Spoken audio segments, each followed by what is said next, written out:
Assalamualaikum, selamat datang di channel Raja Weton, channelnya segala prediksi. Mohon dukungan kepada semua teman-teman untuk memberikan like dan komentar yang membangun. Terima kasih dan selamat menonton.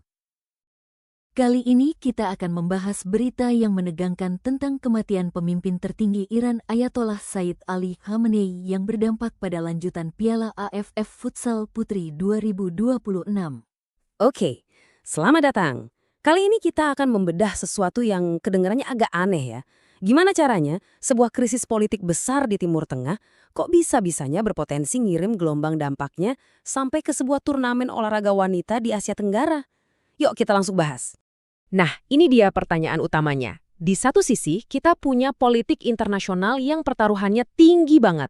Di sisi lain, ada kompetisi olahraga regional. Kelihatannya kan kayak dua dunia yang benar-benar terpisah. Tapi, apa iya beneran begitu? Mari kita cari tahu sama-sama. Jadi, semua ini berawal dari satu kejadian besar. Satu peristiwa yang benar-benar mengguncang panggung dunia dan langsung menyebarkan ketidakpastian kemana-mana. Coba deh lihat perbandingan ini. Kontrasnya tuh kelihatan banget kan? Di kolom kiri kita ngomongin krisis geopolitik yang dampaknya global. Di kanan cuma sebuah turnamen futsal yang fokusnya ya regional banget. Dua dunia yang rasanya nggak bakal pernah nyambung. Gini kronologinya, berdasarkan laporan yang ada. Di akhir Februari 2026, berita soal meninggalnya pemimpin tertinggi Iran muncul di mana-mana. Nggak lama kemudian, pemerintah Iran mengkonfirmasi kabar itu, lalu menetapkan masa berkabung nasional yang panjang, 40 hari. Nah, ini bukan sekedar berita biasa loh, ini adalah peristiwa yang berpotensi mengubah peta politik. Oke, sekarang kita pindah dulu ke belahan dunia yang lain, ribuan mil jauhnya dari pusat krisis tadi. Di sana, ada sebuah acara yang kelihatannya sama sekali berbeda, sedang disiapkan. Turnamen futsal wanita AFF 2026 ini bukan acara ecek-ecek ya. Bagi para atlet dan negara-negara di Asia Tenggara, ini tuh panggung yang penting banget untuk unjuk gigi dan ngejar prestasi. Dan saat itu, semuanya berjalan sesuai rencana. Nah, disinilah bagian intinya. Gimana caranya kita bisa menghubungkan dua peristiwa yang kelihatannya terpisah jauh ini?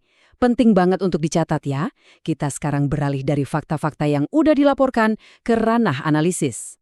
Dan kutipan ini pas banget buat ngejelasinnya.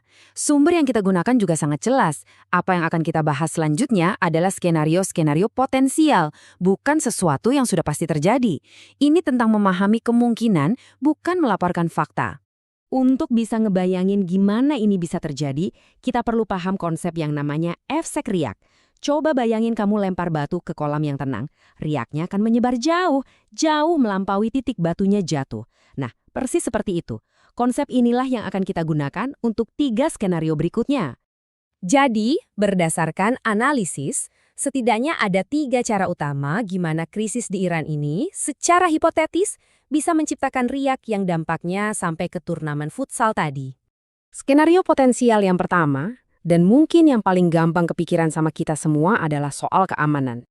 Jadi logikanya begini, kalau konflik di Timur Tengah memanas, otomatis kan keamanan global jadi isu utama.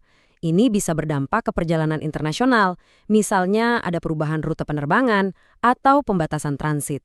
Nah, penyelenggara turnamen sebagai tindakan pencegahan bisa jadi mikir untuk menunda acara demi keselamatan para atlet dan ofisial.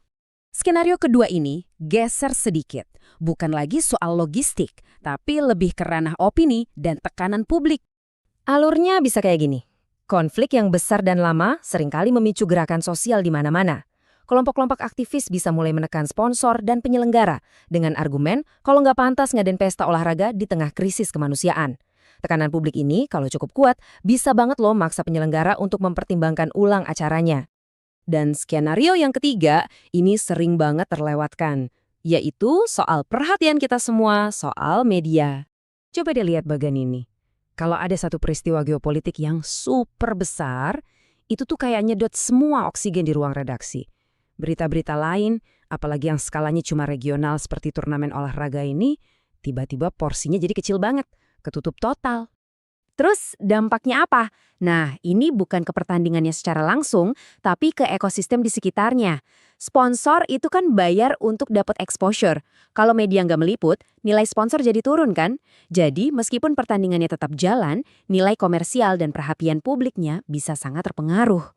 Oke, kita udah bahas 3 skenario tadi. Sekarang, ayo kita mundur sejenak dan coba lihat gambaran besarnya. Jadi, apa sih pelajaran yang bisa kita ambil dari semua ini? Tabel ini merangkum semuanya dengan sangat jelas. Sampai sekarang, tidak ada dampak langsung yang terkonfirmasi. Turnamen ini tidak dibatalkan karena krisis di Iran, tapi dampak tidak langsung yang berhubungan dengan keamanan, media, dan tekanan publik, statusnya tetap menjadi sebuah kemungkinan hipotetis di dunia kita yang saling terhubung ini. Dan ini adalah kesimpulan terpentingnya. Pembahasan ini sebenarnya bukan cuma tentang futsal atau tentang Iran, ini adalah sebuah studi kasus yang menunjukkan betapa rapuhnya dan betapa saling terikatnya sistem global kita. Sebuah peristiwa di satu sudut dunia ternyata bisa menciptakan riak yang tidak terduga di sudut dunia yang lain. Jadi saya mau tinggalkan Anda dengan pertanyaan ini untuk direnungkan. Nanti saat Anda melihat berita, coba pikirkan, kira-kira apa ya efek riak yang tidak terlihat dari peristiwa ini? Peristiwa apa lagi yang kelihatannya terpisah? Tapi mungkin sebenarnya jauh lebih terhubung daripada yang kita